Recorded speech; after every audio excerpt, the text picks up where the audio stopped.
These protests were held to say enough is enough. We will not stand by as our rights are stripped away. We demand a future where everyone has access to health care, where our planet is protected, and where our democracy is truly by and for the people.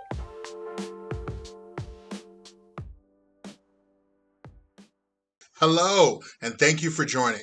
I'm Leeg Bug, and this is Major League TV. Today, I want to talk about something truly significant that unfolded across the United States yesterday, April 5th, 2025. The hands-off protests. From bustling city centers to smaller towns, a powerful wave of demonstrations swept the nation. And it's a story we need to unpack. The banner was simple, yet incredibly resonant. Hands off. And what exactly were these hundreds of thousands of people saying hands off to? Well, it's a multifaceted answer reflecting the deep concerns many of us have about the direction our country is heading. These protests, organized by a really impressive coalition of grassroots groups, labor unions, and civil rights organizations, weren't just spontaneous outbursts. They were a coordinated effort to voice the opposition to the growing far-right fascism of the current administration. Many people feel the Trump administration is actively undermining fundamental rights and the very fabric of our democracy.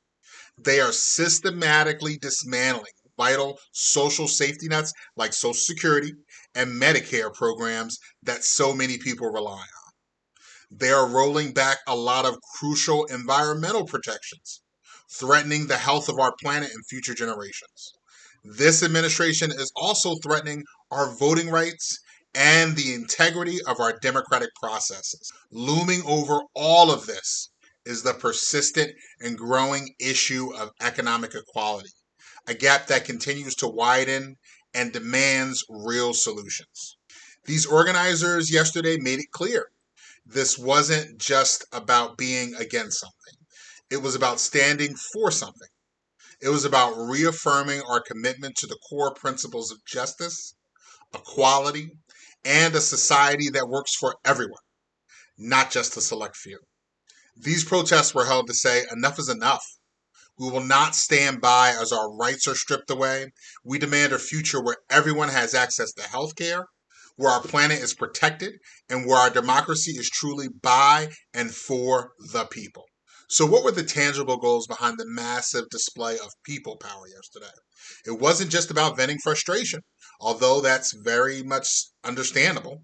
From the reporting I've seen of the events across the country, I can give you three things the organizers would like to see. Thing number one, pressure. The hope is that the level of public outcry will put the appropriate amount of pressure on lawmakers to put the clamps on Elon and Doge. Push back forcibly against the authoritarian power grab by the Trump administration, and more importantly, to actively pursue progressive reforms that address the issues that brought people into the streets. Thing number two, increase civic engagement.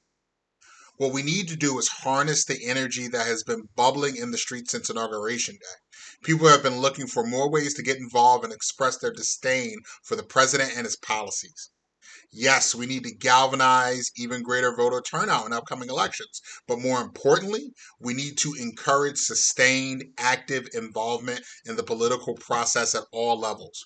Real change requires consistent engagement. Thing number three, we need to build a movement. We don't want the hands-off protest to be a one-off event. We need it to be a crucial step in creating a sustained nationwide movement. We need a collective force that can continue to challenge the current political landscape and advocate for a more just and equitable society. The sheer scale of these demonstrations undoubtedly sent a powerful message to those in power, and while the direct impact on our policy remains to be seen, it has undeniably captured the attention of the nation, and I hope sparked important conversations.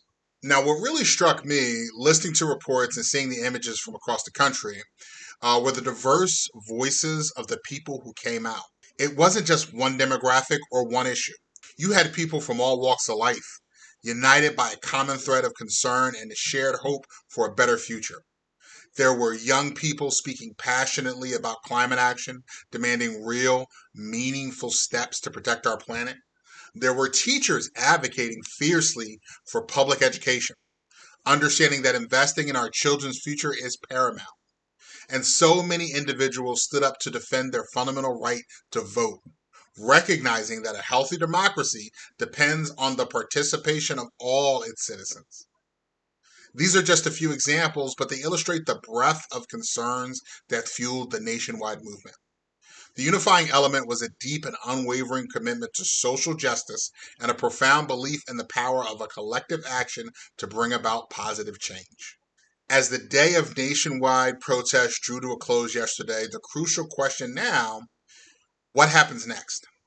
The organizers have been clear that this is not the end, but rather a significant step forward. And that's the message I want to hear. They're urging everyone who participated and everyone who believes in the cause to stay engaged.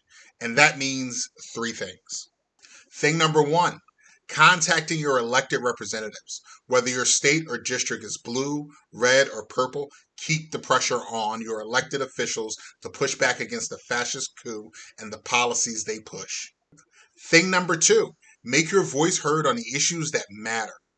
Don't get distracted by the Trump administration trying to control the news cycle with wild statements and illegal executive orders. Whether it's voting rights, social justice, economic inequality, or the health of our planet, don't stop speaking out on the issues that matter most to you. We need every voice on every issue. Thing number three, continue to build this movement at the local and national levels. Once you figure out what you want to fight for, find and build your community of like-minded folks in your area and around the country. We go further when we go together. The hands-off protests have undeniably sent a powerful message. The nation has seen the strength and determination of those demanding a different future. Now the work continues to translate that energy into concrete action and lasting positive change. We'll be keeping a close eye on how this movement evolves. And as always, like, follow, and share. Hop in the comments and let me know your thoughts on the hands-off protests. Until next time, stay informed, stay engaged, and tell your mama I said hi.